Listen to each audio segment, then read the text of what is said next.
Halo guys, assalamualaikum warahmatullahi wabarakatuh. Welcome back to my YouTube channel ya. Buat kalian yang sudah lihat video aku yang sebelumnya, sekarang kita lanjutin ya. Dan buat kalian yang belum lihat video aku yang sebelumnya, aku saranin kalian nonton dulu ya, karena pengalaman kali ini akan berhubungan sama video aku yang sebelumnya. Video yang sebelumnya yang pengalaman lucu, sama video aku yang sebelumnya tentang pengalaman aku selama menjadi warga asrama. Oh iya, kalian bisa langsung lihat di kolom deskripsi aja ya, biar nggak susah-susah. Oke guys, untuk video kali ini aku bakalan menceritakan pengalaman aku. Sorry banget ya guys, karena aku tuh cuma punya pengalaman yang aku share, jadi aku tuh nggak punya apa-apa yang bisa di share ke kalian. Aku tuh cuma punya pengalaman aja, jadi akan share ke teman-teman semua, terutama untuk para mahasiswa baru yang penasaran sama kondisi-kondisi yang ada di asrama Universitas Trunojoyo Madura. Kalian langsung bisa nonton video ini, jangan sampai di skip, dan semoga aja kalian nggak bosen sama aku. Oke guys, untuk video kali ini kita akan bahas tentang pengalaman menegangkan selama aku jadi warga asrama.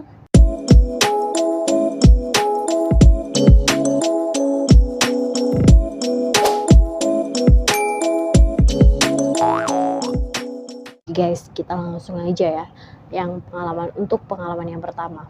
Sebelum itu jangan lupa ya kalian, misalkan kalian belum klik tombol subscribe dan nyalakan lonceng notifikasinya supaya kalian nggak ketinggalan video-video terbaru dari aku. Kalau misalkan video ini bermanfaat, jangan lupa klik tombol like dulu ya. Oke guys, langsung aja. Kalau misalkan kita datang ke suatu tempat, pasti kita akan memiliki yang namanya pengalaman-pengalaman yang lucu dan menegangkan, pengalaman yang baik dan buruk. Dan apapun yang aku share di video kali ini, jangan lupa kalian harus notice bahwasannya semua yang aku share di sini itu pengalaman aku pure selama aku menjadi warga asrama. Jadi kalau misalkan ada yang berbeda dengan kalian, itu di luar konteks ya teman-teman ya. Oke, langsung aja untuk pengalaman aku yang pertama yang menegangkan adalah gempa. Jadi guys, pas aku dulu jadi warga asrama itu, aku maba tahun 2016, sempat terjadi gempa di daerah yang cukup jauh dari Madura sebenarnya, tapi dari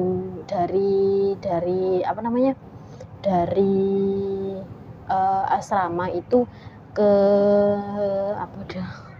dari asrama tuh kerasa gitu guys, kerasa. Jadi aku posisinya lagi di lantai 3, terus habis itu temanku yang ada di lantai 4, lantai 2 dan lantai 1 tuh semuanya kerasa, jadi goyang-goyang semuanya. Dan itu kita satu malam, karena habis gempa itu tadi, satu malam kita nggak berani ke atas, kita itu semuanya nongkrong di lapangan asrama. Lapangan asrama kan luas banget ya, jadi kita itu nongkrong di depan lapangan asrama di situ pas waktu gempa. Terus saat itu juga berbarengan dengan listrik mati ya guys. Jadi masya Allah, sangat kayak kompleks banget masalah kita jauh dari orang tua, kita itu maba, ada gempa, lampunya mati, ya Allah, semuanya itu pada nangis ya guys. Karena memang mereka juga kan kayak HP itu kan ditinggal di kamar, terus suka mereka kalau misalkan mau kembali ke kamar itu takut, soalnya kan lantai 2, lantai 3, lantai 4 ya. Kalau misalkan ada gempa susulan tuh benar-benar takut banget. Jadi posisinya waktu itu kita itu ngumpul di bawah sampai malam teman-teman.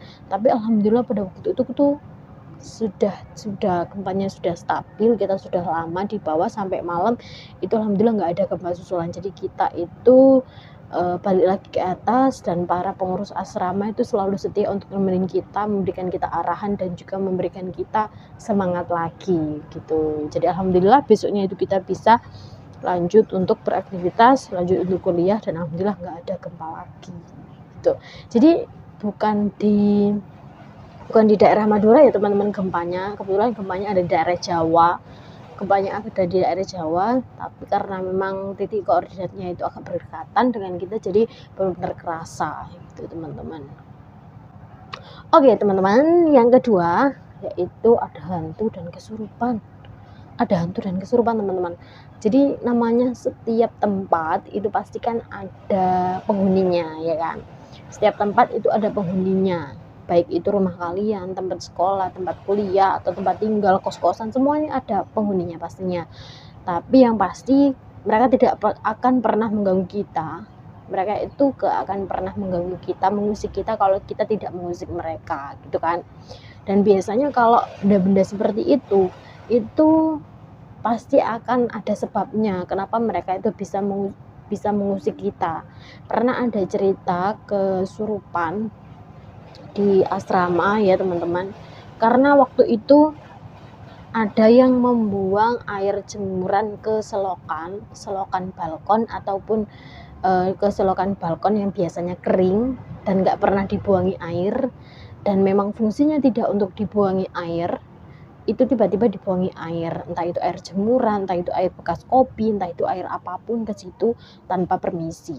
Nah di situ kan pasti ada kayak spot-spot yang apa ya, kalau orang kata itu pasti menjadi tempat bersarangnya. Nah seperti itu. Nah jadi kalau misalkan kalau kita berada di tempat asing, kalau kita ingin melakukan sesuatu hal, itu kita harusnya permisi dulu, meskipun nggak secara diucapkan, tapi dalam hati kita juga bisa melakukan permisi ya teman-teman. Jadi waktu itu anak itu nggak permisi, langsung buang air ke situ, ke lubang yang biasanya tidak dibuat untuk membuang air. Tiba-tiba dia akhirnya kesurupan, dan itu setiap hari berlanjut gitu loh. Nah ceritanya kenapa kok bisa terjadi seperti itu, karena katanya lubang itu tuh tempat dia bersarang dan dia itu nggak permisi gitu, nggak mengucap bismillah dulu. Kalau misalnya kita mengucap bismillah atau kita permisi dulu, itu pasti mereka akan menghindar dulu baru kita bisa membuang gitu teman-teman. Nah jadi kalau misalkan kalian tempat baru, tetap berhati-hati kalau ingin melakukan sesuatu aktivitas atau kegiatan apapun. Dan biasanya, dan juga nggak satu itu doang sih, ada beberapa juga. Nah ada beberapa pun itu ada yang karena mereka itu memang sudah mendapatkan khodam atau bawaan atau apa ya istilahnya, penjaga dari leluhurnya, dari neneknya, sehingga penjaga itu mengusik keberadaan makhluk yang menghuni asrama gitu ya. Pasti ada kok, ada sebabnya. Tapi kalau misalnya kita ibadahnya lancar, kita nggak aneh-aneh, terus kita itu nggak mengusik keberadaan mereka, insya Allah mereka nggak akan pernah mengusik kita, nggak akan pernah mengganggu kita ataupun mengganggu kenyamanan kita. Itu pasti nggak akan pernah. Percaya bahwasanya kita memang hidup berdampingan, tapi kita memiliki alam yang berbeda gitu. Cukup banyak sekali ceritanya ya. Oke guys, kita langsung ke cerita yang ketiga. Jadi untuk cerita yang ketiga yaitu listrik padam satu kampus.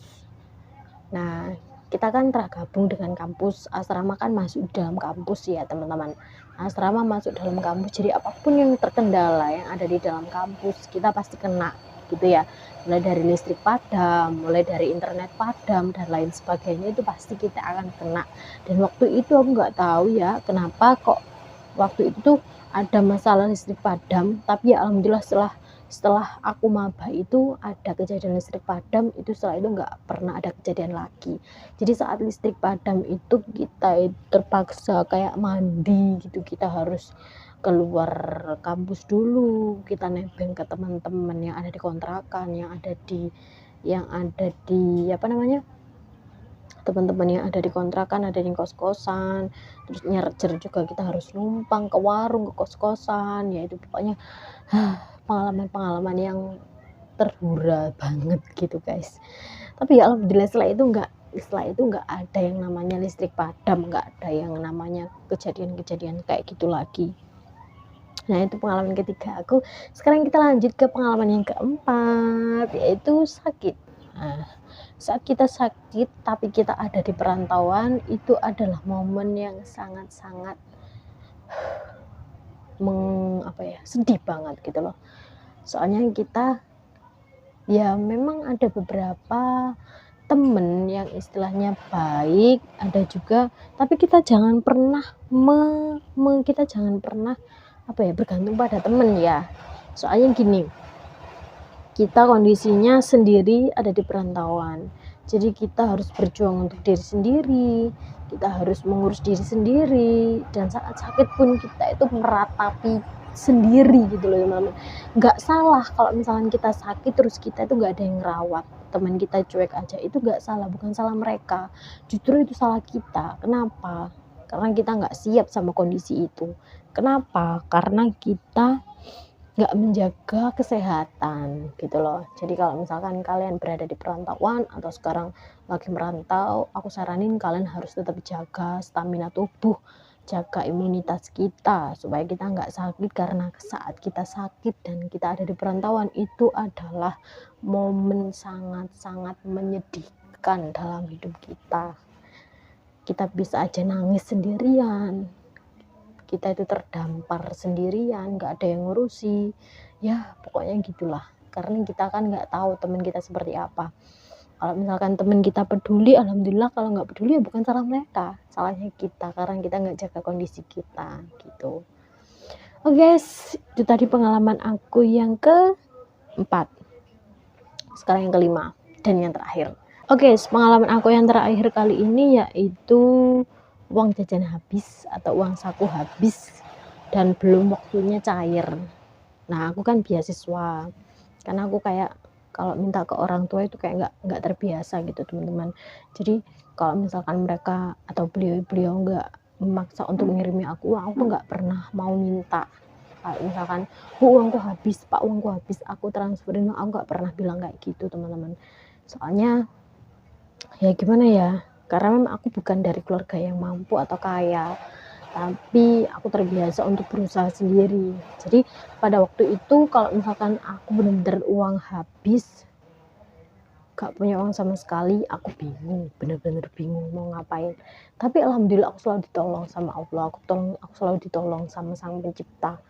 Karena waktu itu ya aku share ke teman-teman semua, aku selalu mengamalkan untuk sholat duha, aku selalu mengamalkan untuk membaca Yasin dan Waqiah. Jadi aku nggak pernah kekurangan, sekalipun aku kekurangan, tapi itu bukan kekurangan, tapi Allah mencukupkan itu. Misalkan uang sakuku habis kurang 1 minggu, beasiswaku cair, tapi kondisinya sebelum 1 minggu itu uang aku habis, dan kondisinya di situ aku harus berusaha gitu loh. Ternyata alhamdulillah aku masih punya beras, sisa beras. Ternyata alhamdulillah aku masih bisa, ini sangat kronis, aku masih bisa cari sayuran di kampus. Nah di kampus itu kan ada kayak apa namanya, pepaya, ada tumbuhan pepaya, ada tumbuhan mangga, ada tumbuhan kangkung itu yang bisa diambil secara liar. Itu aku masih bisa teman-teman, yang namanya beli itu tuh masih bisa, bukan beli ya, nyari itu tuh masih bisa. Dan akhirnya cuma makan nasi sama sayur, dan itu tuh masih enak teman-teman. Itu pengalaman pertama ya. Dan setelah itu tuh aku mulai putar otak ya teman-teman, gimana caranya saat aku nanti misalkan aku nggak punya uang, aku harus bisa tetap makan. Kan nggak selamanya aku punya simpenan beras, nggak selamanya di kampus akan ada sayuran yang segar, yang liar, yang masih boleh bisa untuk dipetik ya kan. Akhirnya aku bangun usaha kecil-kecilan, jual kayak makanan, jual es, jual minuman, yang sekiranya uang itu tuh bisa muter meskipun kondisinya aku lagi nggak ada uang, tapi masih ada uang usaha yang bisa aku puterin. Jadi bisa sedikit-sedikit aku ambil 5.000, 3.000 gitu untuk beli lauk dan juga beras. Dan kondisinya kalau misalnya kita memang benar-benar pengen irit, berarti kita harus masak sendiri, manage uang kita sendiri, dan kurangi jajan. Itu aja sih teman-teman, tips bertahan hidup. Oh iya sih, tips bertahan hidup, kalian langsung bisa klik di kolom deskripsi, ada videonya, ada cerita aku tips bertahan hidup dengan modal usaha kecil. Oke teman-teman, sampai di sini dulu video aku, kayaknya ini sudah 15 menit ya. Langsung aja, misalkan kalau kalian suka lihat video ini bisa langsung like dan jangan lupa subscribe. Terima kasih. Assalamualaikum warahmatullahi wabarakatuh. Bye bye.